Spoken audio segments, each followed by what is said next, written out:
Assalamualaikum warahmatullahi. A'udzu billahi minasyaitonir rajim. Bismillahirrahmanirrahim. Alhamdulillah wassalatu wassalamu ala Rasulillah Sayyidina Muhammad ibn Abdillah wa ala alihi wa sahbihi wa mawalah, amma ba'du. Kepada yang terhormat jamaah pondok kita, semoga kita sekeluarga sehat walafiat, keberkahan rizki, dan dimudahkan urusannya oleh Allah Subhanahu wa Ta'ala. Selamat di dalam menjalankan agama, mengarungi dunia, dan selamat hingga akhirat kelak. Agenda malam Ahad, malam kedua Safar 1442 Hijriah, 19 September 2020. Yang pertama ngaji malam ke-19 kitab Safinatun Najah, yang kedua tanya jawab. Bismillah, mari persiapkan diri kita untuk menjemput ilmu. Mudah-mudahan Allah Subhanahu wa Ta'ala meridhoi niatan kita semua. Amin ya Rabbal Alamin. Kepada Kang Yusuf kami persilahkan. Bismillahirrahmanirrahim. Assalamualaikum warahmatullahi wabarakatuh. Alhamdulillahi rabbil alamin. Wassalatu wassalamu ala asyrafil anbiya'i wal mursalin Sayyidina wa maulana Muhammadin wa ala alihi wa sahbihi ajma'in. La hawla wa la quwata illa billahil aliyyil azim. Subhanaka la ilma lana illa ma 'allamtana innaka antal alimul hakim. Amma ba'du. Kepada jamaah pondok kita pada pengajian kitab Safinatun Najah, alhamdulillah kita bisa bersilaturahim kembali pada malam hari ini, malam Ahad, tanggal 19 September tahun 2020, bertepatan dengan tanggal 2 Safar tahun 1442 Hijriah.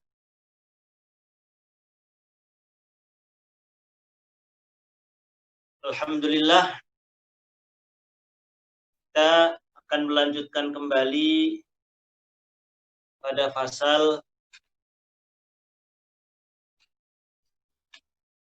syurutut tayammum. Bismillahirrahmanirrahim. Ila hadratin Nabiyil Mustafa Rasulillah Muhammadin sallallahu alaihi wasallam. Thumma ila arwahi jami'i ikhwanihi minal anbiya'i wal mursalin wa abaihi wa ummahatihi wa azwajihi wa alihi wa dhurriyyatihi wa sahabatihi ajma'in والتابعين وتابع التابعين والأولياء والشهداء والصالحين والمصنفين والعلماء العاملين. ونخص خاصة تامة إلى حضرة سلطان الأولياء الشيخ عبد القادر الجيلاني، سيدنا المهاجر إلى الله أحمد بن عيسى، سيدنا الفقيه المقدم محمد بن علي بعلوي، ثم إلى أرواح جميع أولياء التسعة الذين بلغوا الدين في جاوة، خصوصا الشيخ شريف هداية الله سنان بنجاتي شربان، ثم إلى حضرة مصنف هذا الكتاب الشيخ الإمام الفاضل العالم الشيخ سالم بن سمر الحضرمي، والشيخ الإمام العالم الفاضل أبي عبد المعطي محمد نووي الجاوي، وإلى حضرة مشايخنا ومشايخ مشايخنا. ونخص خاصة تامة إلى حضرة شيخنا ومربي روحنا الحاج ميمون الزبير، الحاج جنيد أناس، والحبيب هود بن محمد بن عمر بن يحيى، أصولهم وفروعهم وحواشهم. اللهم اغفر لهم وارحمهم وعافهم واعف عنهم وأعلي درجاتهم في الجنة، وأعد علينا من أسرارهم وأنوارهم وعلومهم وبركاتهم وكراماتهم ونفحاتهم في الدين والدنيا والآخرة. الفاتحة. أعوذ بالله من الشيطان الرجيم. بسم الله الرحمن الرحيم. الحمد لله رب العالمين الرحمن الرحيم مالك يوم الدين Iyyaka na'budu wa iyyaka nasta'in ihdinas siratal mustaqim siratal ladzina an'amta 'alaihim ghairil maghdubi 'alaihim waladdallin. Amin. Qala al-musannifu rahimahullahu ta'ala wa nafa'ana bihi wa bi'ulumihi fid dharain amin.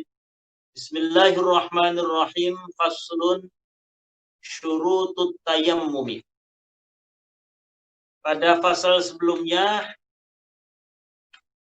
pasal menjelaskan tentang asbabut tayammum. Sebab-sebab diperbolehkan bertayammum. Yakni ada 3, ketiadaan air, lalu sakit, dan air ada tapi dibutuhkan untuk hewan yang dimuliakan. Tentu kalaupun ada air tapi dibutuhkan oleh hewan yang tidak dimuliakan, maka mendahulukan untuk berwudu. Kecuali ada air namun dibutuhkan untuk dikonsumsi oleh hewan-hewan yang dimuliakan. Lalu kemudian, apa saja hewan-hewan yang tidak dimuliakan? Ada 6, yakni orang yang meninggalkan sholat, pezina muhson, orang yang murtad, kafir harbi, anjing yang galak, dan babi. Lalu selanjutnya, bismillahirrahmanirrahim, faslun syurutut tayammumi. Syurutut tayammumi utawi piro-piro syarate tayammum. Iku asyaratun ana 10. Syurutut tayammumi utawi piro syarate tayammum iku asyaratun ana 10. Pasal menerangkan tentang syarat-syarat tayammum. Bahwa syarat-syarat tayammum itu ada 10.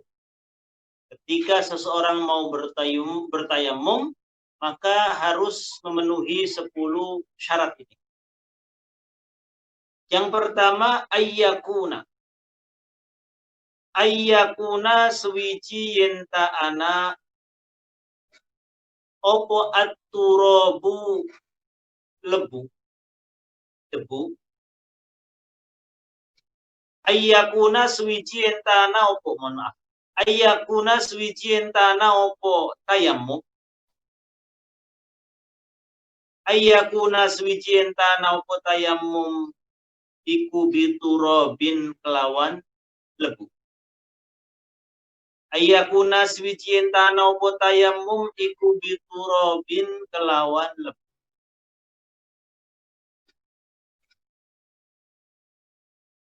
Syarat yang pertama, alat yang digunakan untuk bertayammum atau sarana yang digunakan untuk tayammum adalah menggunakan debu. Debu. Tentu ini berdasarkan ayat-ayat. Fatayammamu sha'idan thayyiban. Bahwa tayammum dengan menggunakan debu yang suci. Wa ayyakuna lan yentana opo aturabu debu.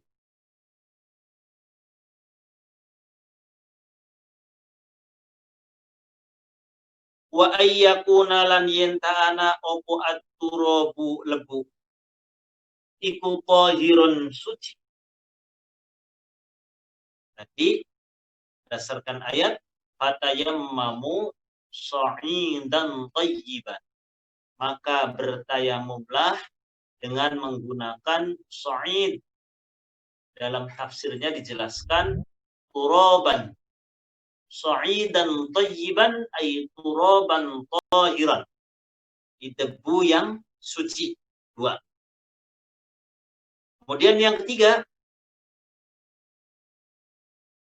hingga kalau misalkan menggunakan debu, tapi debunya tidak suci, nah najis, otomatis tidak bisa digunakan untuk tayamum.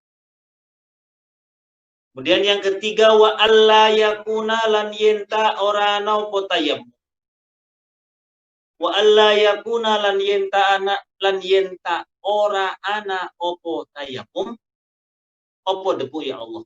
Wa alla yakuna lan yenta ora ana opo lebu. Ora ana iku musta'malan lebu kang wis dinggo.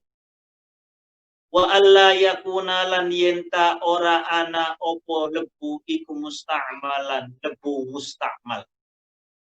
Debu yang habis dipakai untuk bersuci sebelumnya atau habis dipakai untuk menghilangkan najis sebelumnya. Di syarat yang ketiga, debunya bukan debu musta'mal.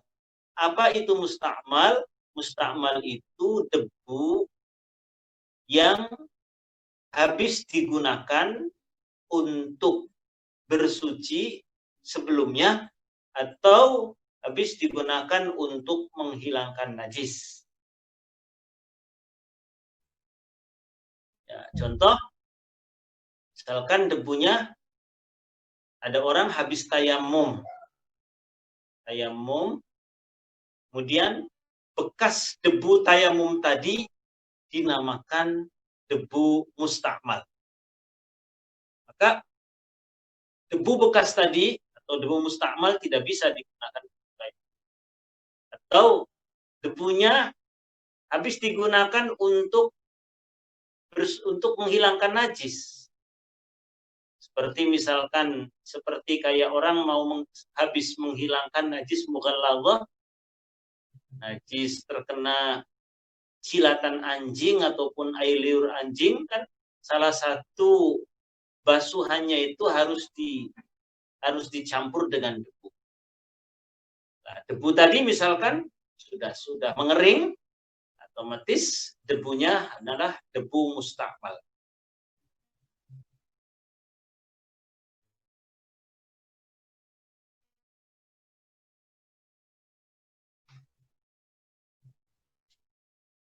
Yang keempat, wa alla yukhalitahu. Wa alla yukhalita lan yenta ora nyampuri. Wa alla yukhalita lan yenta ora nyampuri. Hu ing debu opo daqiqun tepung wa nahwuhu lan sepadane tepung. Wa alla yukhalita lan yenta ora nyampuri hu ing lebu opo daqiqun tepung wa nahwuhu lan seumpamane. Syarat yang keempat, debu yang digunakan tidak tercampur dengan semisal tepung. Semisal apa namanya?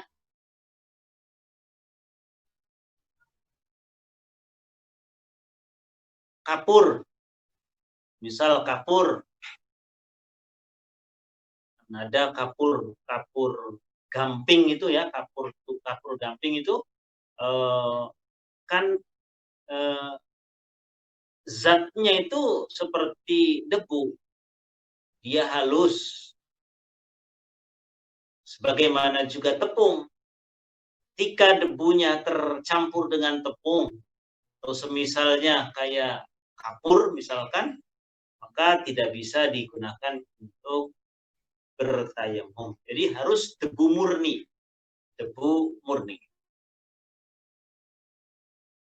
Wa ayyaqsidahu lan yenta. Naja itu sengaja. Wa ayyaqsidahu lan yenta. Sengaja sopo wong. Wa ayyaqsidahu lan yenta sengaja sopo wong. Sopo mutayammim. Mutayammim itu orang yang bertayamum. Wa ayyaqsidahu lan yenta sengaja sapa mutayammim sengaja hu ing debu. Yenta neja sapa wong kang tayammum nejahu ing debu. Syarat yang kelima, wa ayyaqsidalan yenta neja sapa wong atau sapa mutayammim. Tayammim itu orang yang bertayammum. Nejahu ing debu. Syarat yang kelima,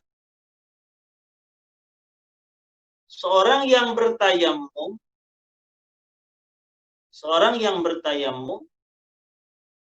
sengaja mengambil debu tersebut untuk dia gunakan tayammum. Sengaja mengambil debu untuk digunakan untuk tayammum. Harus ada unsur kesengajaan. Sehingga dalam kasus misalkan ada orang awalnya memang mau tayammum. Awalnya dia mau bertayammum. Udah nyampe tempat, kepleset. Ya, kepleset, jatuh, tangannya kepleset, jatuh, tangannya nempel ke debu. Terus, otomatis tangan yang dia tempelkan ke debu itu kan tidak ada unsur kesengajaan. Karena kepleset saja dia. Kemudian dia bilang, sekalian aja untuk tayammum. Berarti di sini tidak adanya unsur kesengajaan untuk mengambil debu. Sementara syarat bertayammum itu wa ayyaqsidahu, harus ada unsur kesengajaan mengambil. Tidak sekalian-sekalian. Atau baik mengambil sendiri ataupun dilakukan oleh orang lain dengan seizinnya. Misalkan ya ada orang kaya, saking apiknya dia tayammum saja berani membayar orang.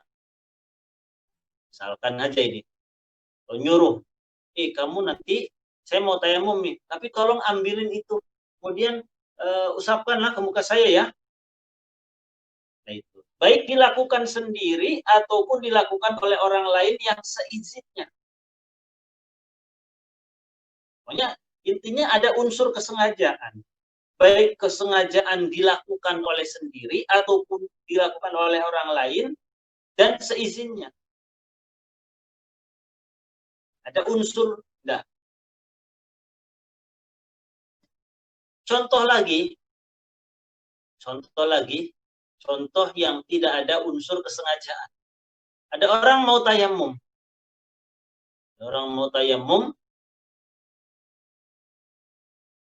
Kemudian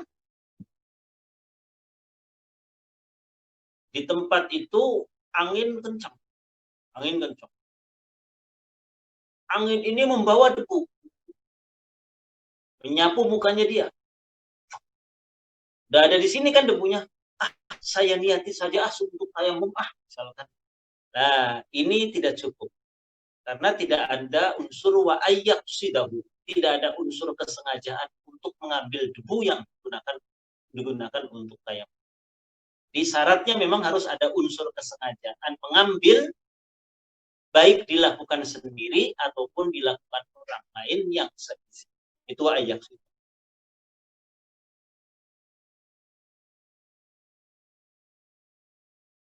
Kemudian wa ayyam sahalan yenta ngusap sapa wong. Wa ayyam sahalan yenta ngusap sapa wong wajhahu ing wajahe wong mutayammim. Wa ayyam sahalan yenta ngusap sapa wong sapa mutayammim wajhahu ing wajahe mutayammim. Kang tayammum. Wa yadaihi lan tangan lorone mutayammim atau wong. Wa ayyam sahalan yenta ngusap sapa mutayammim wajhahu ing wajahe mutayammim. wa yadaihi lan tangan lorone mutayammim musape bidor bataini kelawan rong pukulan. Dah, artinya pokoknya rong pukulan. Wa ayyam sahalan yen ngusap sapa wong wajhahu ing wajahe wong wayadaihi lan tangan lorone wong bidor bataini kelawan rong pukulan. Syarat selanjutnya yang nomor 6.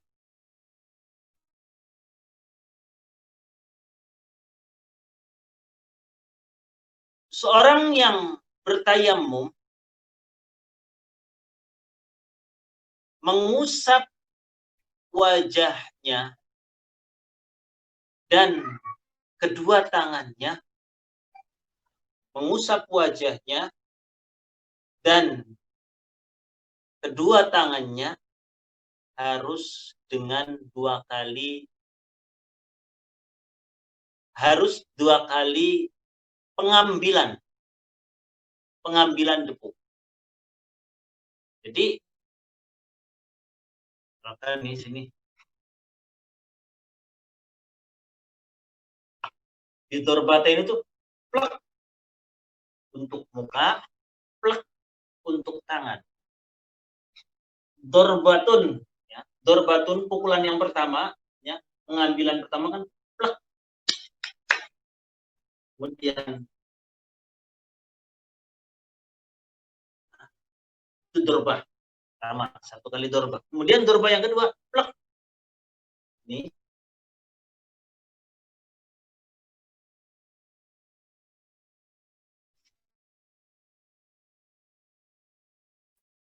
plek. Ya.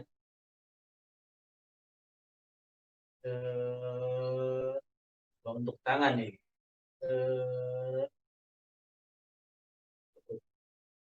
Baru kirinya di bawah.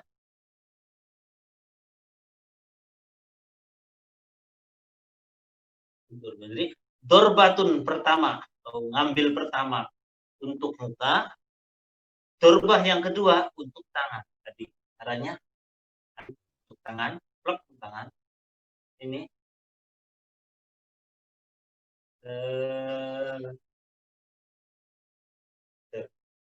nah ini kan belum nih.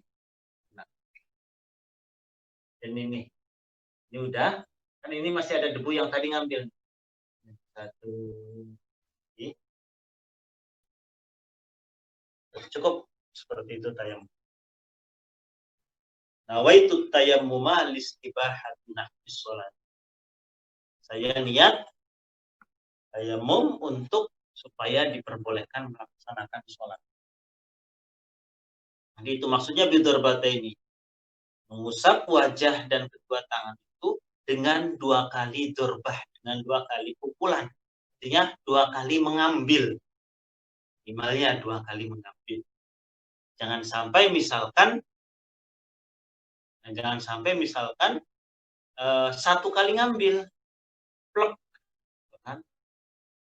Kemudian satu untuk muka, satunya ini untuk tangan. Nah, misalkan disisain satu kali dorbah itu enggak cukup, harus minimal dua kali ngambil. Sekalian aja misalkan kedua tangannya, enggak cukup, harus dua kali dorbah. Ya, wa in amkanat tayammumu aqlan bi dorbatin bi khirqatin aw nahbiha.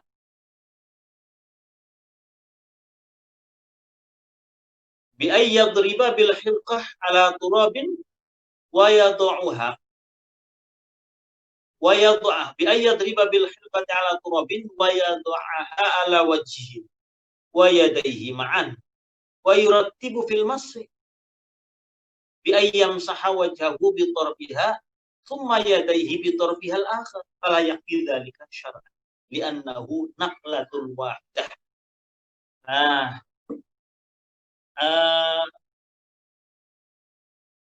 yang masuk akal maksudnya gini. Meskipun secara akal, secara logika bisa-bisa saja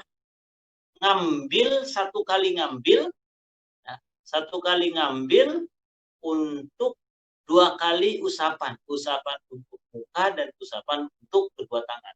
Misalkan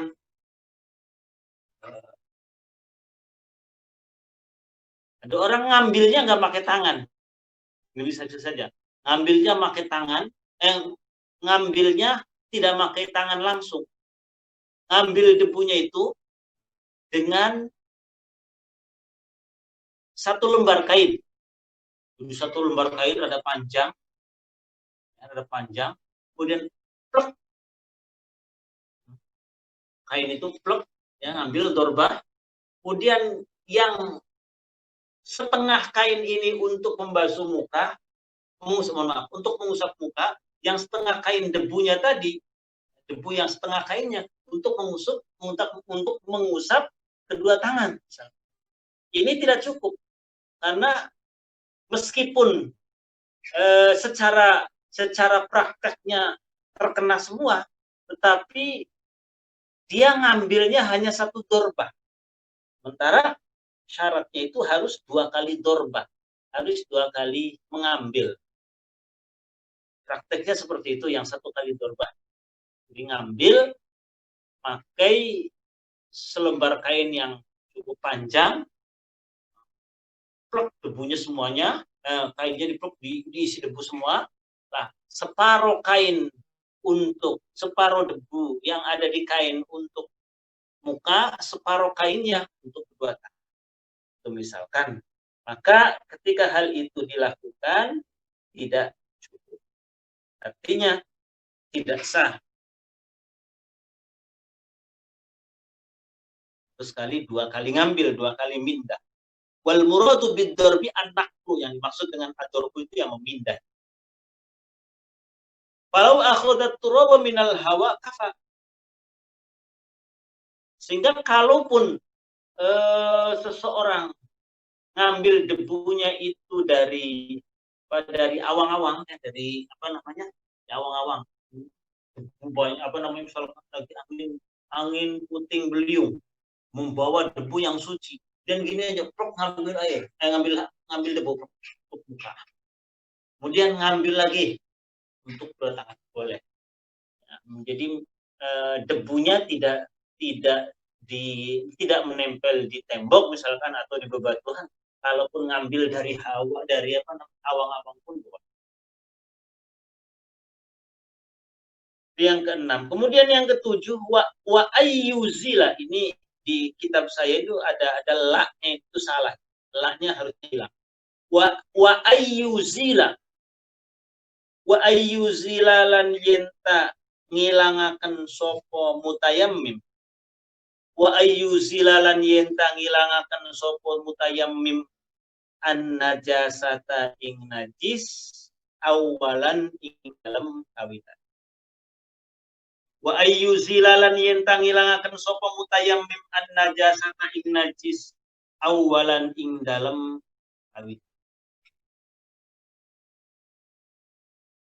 Syarat selanjutnya seorang bertayamum itu, dia sebelumnya belum melakukan tayamum. Sebelum melakukan tayamum, dia harus benar-benar yakin tidak ada najis dalam dirinya. Baik najis yang menempel di anggota tayamum itu muka dan kedua tangan. Baik najis yang menempel di anggota tayamum ataupun di anggota badan yang lain. Ini walau an badanihi wa an ghairi, ay a'dha'it tayammum min fardin aw ghairihi. Badan, ini hanya cukup di badan saja. Jadi dalam hal bertayamum, orang bertayamum itu harus memastikan bahwa di badannya, sekali lagi di badannya, bukan di pakaiannya, di badannya tidak ada najis. Sehingga kalau misalkan di badannya itu ada najis, maka harus menghilangkan terlebih dahulu najis tersebut. Baik najisnya menempel di anggota tayamum ataupun berada di selain anggota tayamum, misalkan di duburnya ataupun di kemaluan.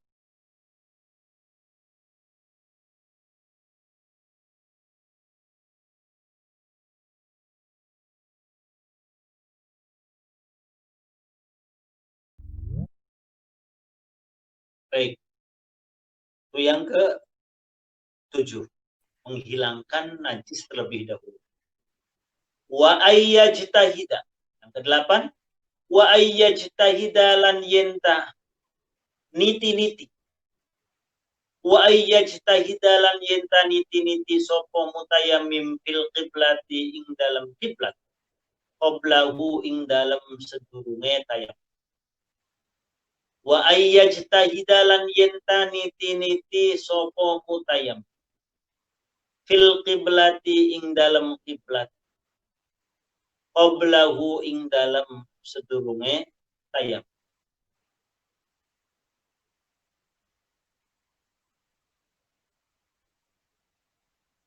Syarat yang ke-8, seorang yang bertayamum itu harus berusaha mencari tahu arah kiblat dahulu.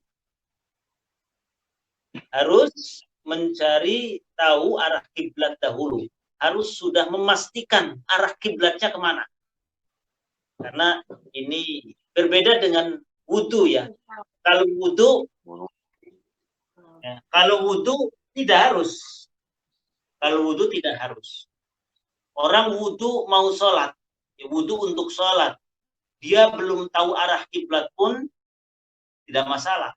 Tapi kalau untuk tayamum, dia harus memastikan arah kiblatnya terlebih dahulu.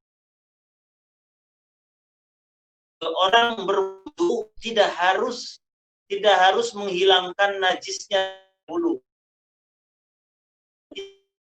Di anggota wudu tidak ada najis. Tapi kalau tayamum harus memastikan bahwa di badannya tidak ada najis. Ini memang beberapa persyaratan yang mengikat dalam hal tayamum.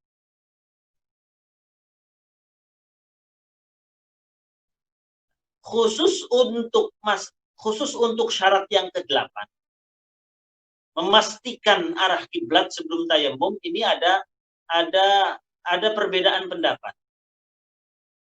Di syarahnya dijelaskan. Imam Ibnu Hajar Al-Haytami dalam kitabnya Al-Manhajul Qawim mengatakan begini. Walau tayammama qabla al-ijtihadi fiha lam yasihha 'ala al-awjah hadza dha'if.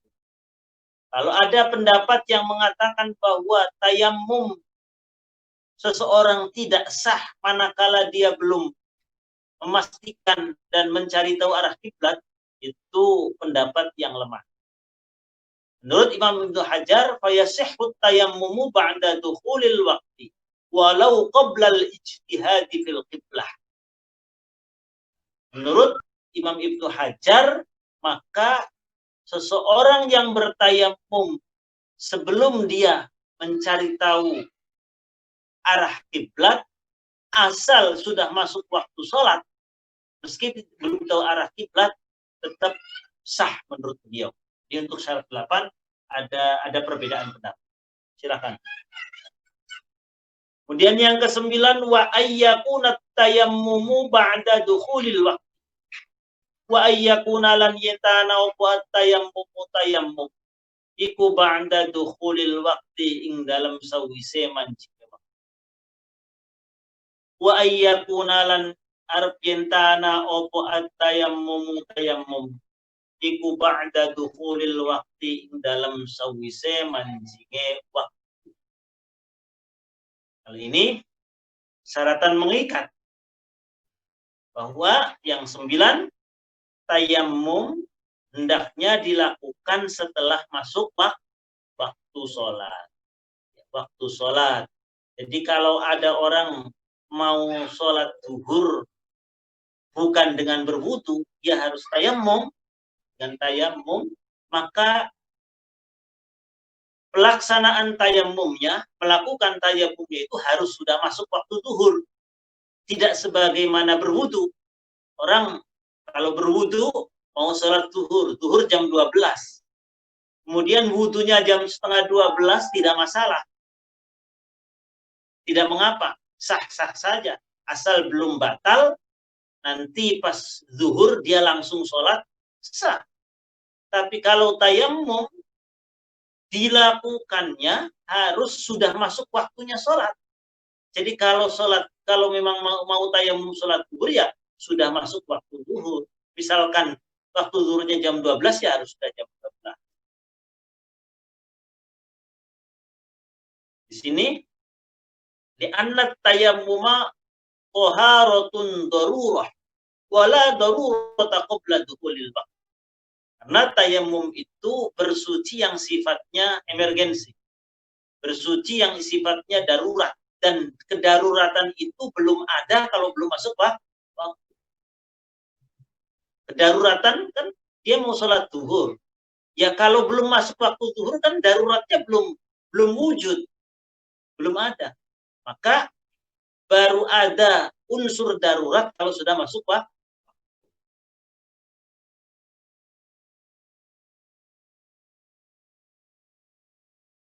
Kalau kan mau sholat Idul Fitri misalkan ya sudah harus masuk waktu. Sudah terbit matahari. Sudah terbit matahari kadar sepenggalahan. Dari satu tombak. Kalau orang tayamum mau sholat istisqa ya paling tidak masuk waktunya itu dihitung ketika orang-orang sudah berkumpul.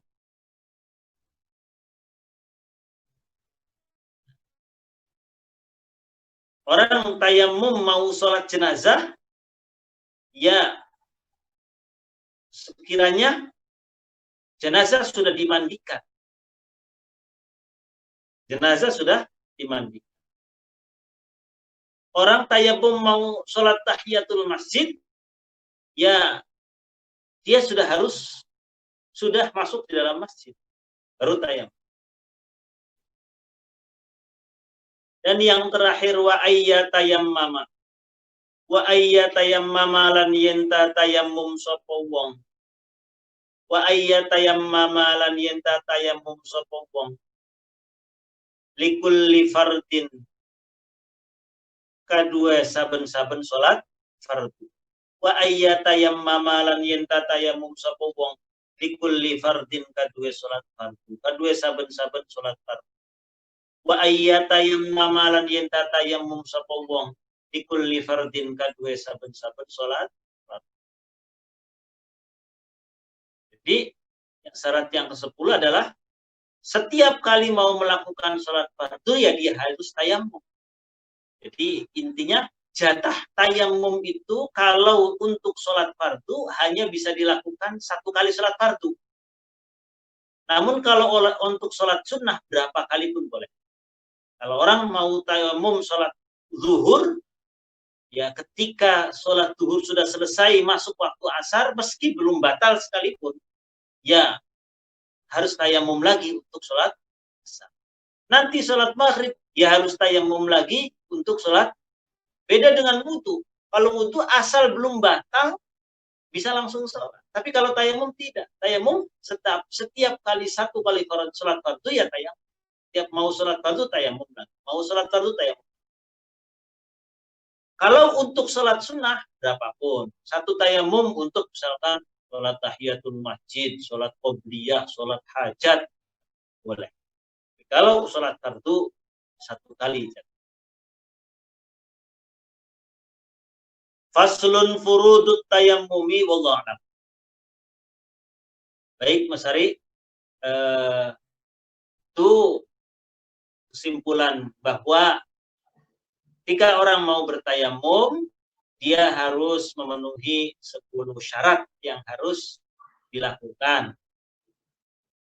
Pertama, menggunakan debu, debunya harus suci, bukan debu yang mustakmal, bukan debu yang sudah tercampur dengan tepung dan semisalnya, lalu dia harus ada unsur kesengajaan mengambil, dan ketika mengambil untuk tayamum itu minimal 2 kali lebih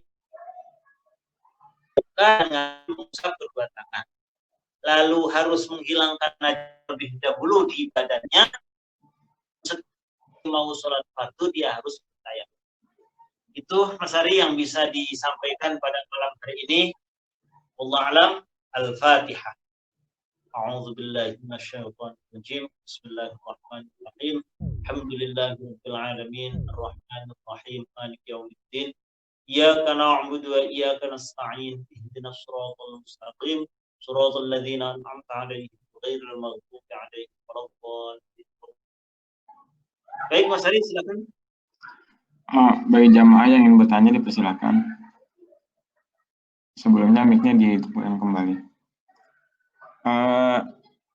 Definisi, ada yang bertanya gini, definisi dari debu yang suci, debu yang tidak tercampur dengan gelepung atau semisalnya, berarti kita lebih tepatnya debu yang nempel di dinding atau yang bagaimana gitu, debu yang bisa buat tayamum. Kira-kira seperti itu, debu-debu yang nempel di dinding, nempel di apa namanya, mungkin sofa ya, sofa yang sekiranya aman dari najis, tuh seperti itu kira-kira bisa.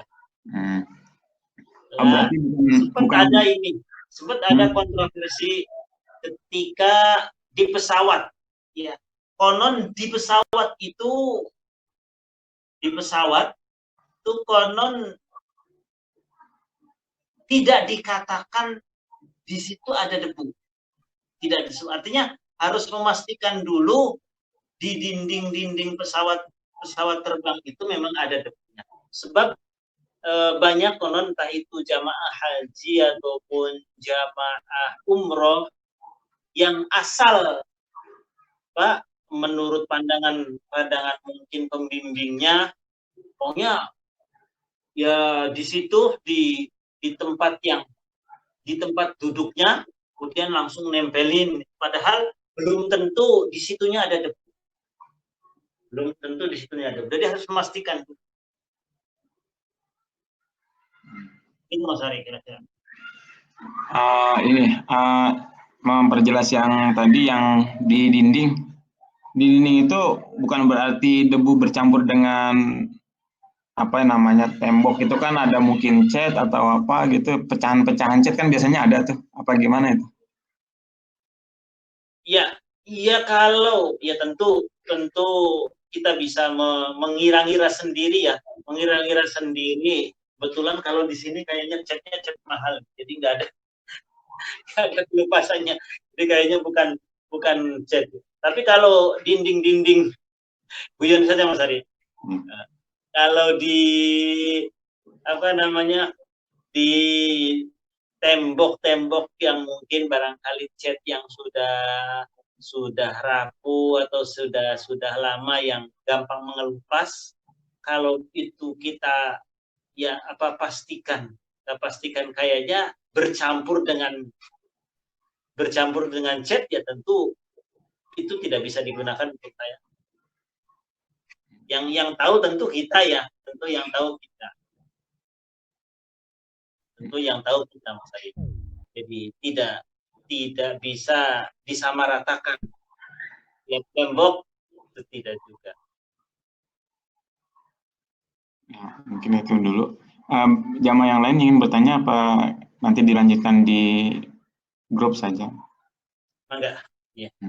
Kalau dari pertemuan kemarin Mas Ari barangkali ada, tinggal disampaikan saja. Oh iya, nanti coba gitu. Belum Belanda sih, belum ada yang kemarin belum. Baik. Cukup Mas Ari? Iya cukup. Baik. Terima kasih, kurang lebihnya mohon maaf.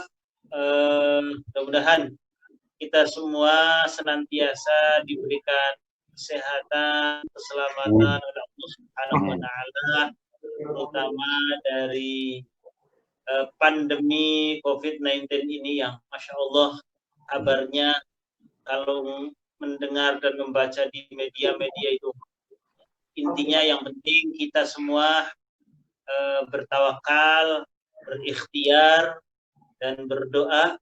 Mudah-mudahan kita semua senantiasa barokahnya kita mengaji, barokahnya kita melakukan amal-amal kebaikan, kita semua dan keluarga kita diselamatkan dari wabah pandemi COVID-19 ini.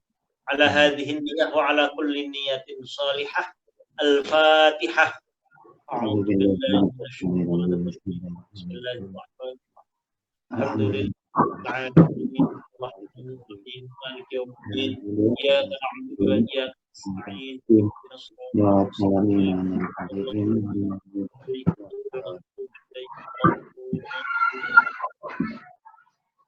Wal'afu minkum wallahu muwaffiq ila aqwamit thariq. Wassalamualaikum warahmatullahi wabarakatuh. Waalaikumsalam warahmatullahi wabarakatuh.